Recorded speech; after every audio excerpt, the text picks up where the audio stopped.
자, 그러면 이 회사는 왜 이렇게 세력들이 올리기가 용이했는가? 바로 2차 전지 붐에 올라탄 면이 좀 있었습니다. 이 사업을 시작한 게 10년 전, 20년 전, 혹은 30년 전에 시작해서 이제야 빛을 보고 있는데 지금 이 사업에 뛰어들어 돈을 벌겠다? 죄송합니다. 정신이 어디 나간 거 아니에요? 정상 아니죠? 뭐죠 이거? 버블이죠. 그러니까 세력들이 그럴 때 좋아해요. 제 책 2부에 이런 역사적인 테마주의 역사들, 태양광을 중심으로 한 공급과잉의 역사를 제가 자세히 다뤘거든요. 무분별한 본물처럼 사업 목적 추가가 나올 때는 고점이 멀지 않았다는 신호로 볼 수 있고 그 뒤에 이런 영풍재지 같은 주가 조작 사건들이 터질 리스크들이 있다는 것을 알고 신중한, 적어도 하나만 기억해 주세요. 한두 종목에 올인하지 말자. 안녕하세요. 이코노미스트 홍춘욱입니다. 출간된 지 벌써 3달째가 돼가는데도 제 책 대한민국 돈의 역사가 아직도 종합 베스트에 남아있는 걸 보고서 너무너무 참 감사하게 됩니다. 이제 스테디셀러의 길을 갈 것 같아요. 스테디셀러가 되는 길을 더욱더 촉진시키기 위해서 오늘도 제가 출동했습니다. 오늘은 뭐 이야기하냐? 영풍재지 이야기 해보려고 합니다, 여러분. 왜 영풍재지 이야기냐고요? 예, 오늘 찍는 날 기준으로 해서 드디어 한가 탈출했습니다. 이야, 참 어마어마했죠. 시가총액이 몇 분의 1 토막이 났는지 모르겠습니다. 한 3조 넘었던 걸로 기억하는데 지금 시가총액이 2천억. 10분의 1 토막이 더 났죠. 자, 그래서 영풍재지 이야기를 잠깐 하려면 두 가지를 말씀을 드려야 되는데 첫 번째는 당연히 이 회사가 어떻게 해서 그렇게 많은 주가 상승을 기록하게 되었는가 라는 이야기를 하고요. 두 번째는 우리가 이런 급등주들에서 잘 탈출하는 방법을 오늘 대한민국 돈의 역사를 통해서 살펴보도록 하겠습니다. 첫 번째 영풍재지에 대해서 잠깐 설명을 하자면 이 회사는요, 파란만장한 과거를 가지고 있는 회사입니다.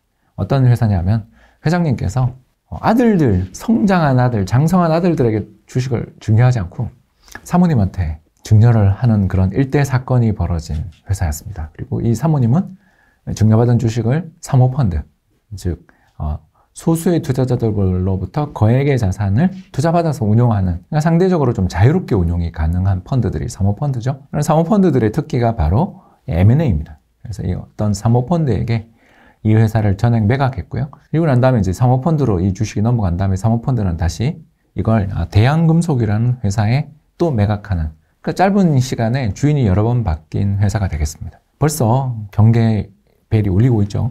짧은 시간 주인이 여러 번 바뀐 회사는 조심해야 됩니다. 왜 그럴까요?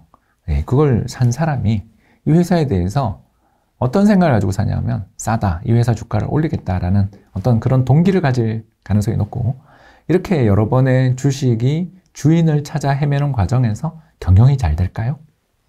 그 과정에서 지금 현재 밝혀진 바로는 대한금속이 이 회사의 주가를 올려야 될 동기를 가졌던 것으로 보이고요. 이런 동기에 주목한 또는 어떤 내막인지는 정확하게 알 수 없습니다만 동조한 세력들이 이 회사 주식을 사모으기 시작하면서부터 작전이 시작됐습니다. 그리고 작전을 하는 가장 좋은 방법은 자기 돈만 갖고 주식을 사들이면 주가가 오르기 힘들잖아요. 그래서 세력들은 뭘 많이 쓰냐 하면 신용이랑 미수라는 걸 쓰게 됩니다. 신용은 뭐냐면 간단합니다. 주식을 담보로 해서 돈을 투자받는 거죠. 그래서 통상적으로 나에게 4,500만 원 정도의 이 주식이 있다고 한다면 증권사로부터 1억 정도를 빌릴 수 있습니다. 굉장히 큰 돈이죠, 그죠? 그래서 1억 4,500만 원을 돈으로 해서 이걸 주식을 살 수 있으니까 자기 돈에 비해서 거의 사실은 2배, 3배 정도 되는 주식을 더 살 수도 있는 그런 여력을 갖게 됩니다. 문제는 이제 이런 식으로 돈을 빌려서 주식을 사 모으게 되면 당연히 주가는 오르겠지만 만에 하나 증권사가 돈을 돌려줘. 나 이 주식 위험해서 더 이상은 너한테 돈을 못 빌려주겠어 라고 하는 순간 다음 수순으로 세력들이 어디로 가게 되냐면 이제 미수라는 걸 하게 됐습니다. 미수라는 것은 초단타 거래가 되겠는데요. 3일 뒤에 돈을 갚아야 되는 대신 이 아까 이야기한 것처럼 4,500만 원인데 1억 빌리는 것보다 더 많이, 훨씬 더 많이 빌릴 수 있다는 장점이 있습니다. 근데 이제 문제가 올해 봄 CFD 사건 혹시 여러분 기억나시는지 모르겠습니다. 라더견 사건. 이런 사건들이 터지면서부터 각 증권사들이 신용담보대출이라든가 CFD 대출을 해주다가 손해를 크게 봤잖아요.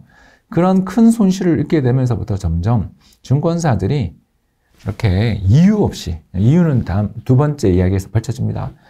별다른 이유 없이 저렇게 계속 상승하는 회사들은 뒤에 세력이 붙었을 가능성이 높다라는 걱정을 하게 됐고, 이런 걱정 과정에서 라더견 사건 같은 일들이 벌어질 때 증권사도 손실을 입을 수 있으니까, 위험해질 수 있으니까, 징계를 받을 수도 있으니까 자꾸 신용을 줄이고 미수도 줄이기 시작하니까 이 사람들이 이제 유일하게 미수 거래를 해주는 회사인 키움증권으로 몰려들었고, 그래서 키움증권에서 이렇게 이 사람들한테 해줬던 것으로 보이는, 아직 정확한 수사는 안 나왔으니까 그냥 추측이에요. 그러나 거의 신문 보도나 이런 데 나온 이야기만 갖고 이야기하자면 약 4천억에서 5천억 정도를 운용을 하고 있었던 모양입니다.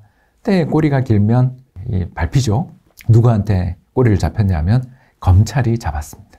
그래서 이 사람들 작전 세력을 구속시켜버렸죠.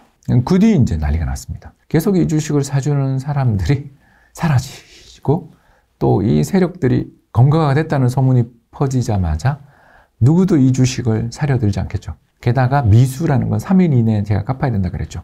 그래서 이틀 뒤부터 키움증권 창구를 통해 미수 물량, 그러니까 자기가 이 사람한테 돈을 빌려준 것을 받아내기 위해서는 이 주식을 팔아서 원금을 빌려준 돈을 회수하려고 들겠죠. 그래서 키움증권 창구를 통해서 어마어마한, 이걸 이제 저희들은 반대매매라고 하는데요. 마진콜이라고, 영어도 있죠.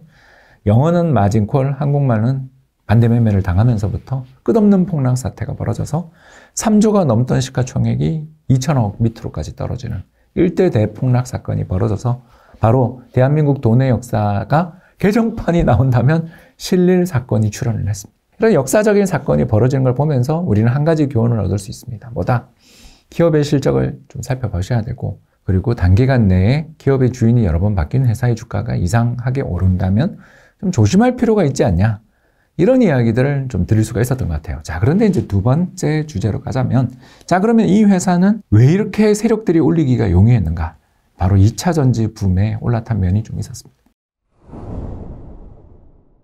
2차 전지를 비롯한 신사업에 진출한다라는 것은 주식시장의 참가자들 입장에서 볼 때 사실은 그것은 악재입니다.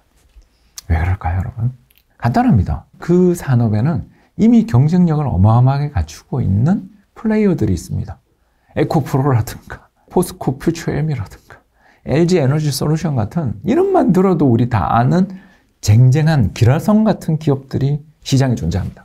자, 그런데 이 사람들이 이 사업을 시작한 게 10년 전, 20년 전, 혹은 30년 전에 시작해서 이제야 빛을 보고 있는데, 지금 이 사업에 뛰어들어 돈을 벌겠다?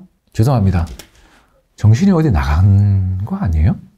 난생 처음 보는 업계, 연관 업계도 아니고 다른 산업에서 일하고 있던 회사가 갑자기 그 산업에 뛰어들었다? 이건 뭔가 정신 상태가 이상한 거죠. 어느 정도의 업력이 있으면 이해가 가는데, 바로 2015년 화장품 시장 시세 때 이런 일이 있었는데, 그때 한 연예기획사가 자사의 연예인들이 쓰는 화장품들이 딴 회사가 쓰고 있는, 딴 회사에서 만든 걸 쓰고 있었겠죠. 뭐 어떤 생각을 했는지 모르겠는데 화장품 사업 진출을 하겠다고 선언을 했어요. 그러면서 자기들 자사의 연예인들이 자기가 만든 화장품을 쓰게 된다면 이거 굉장히 인기를 끌 것이다 라는 투로 사업 진출을 선언했어요. 그날 상한가 치더라고요. 자, 정상인가요, 여러분? 정상 아니죠. 뭐죠, 이거? 버블이죠. 그러니까 세력들이 그럴 때 좋아해요. 시장의 참가자들이 신규 사업 진출이란 말만 들어도 와 하고 몰려드는 과열이죠. 버블이고요.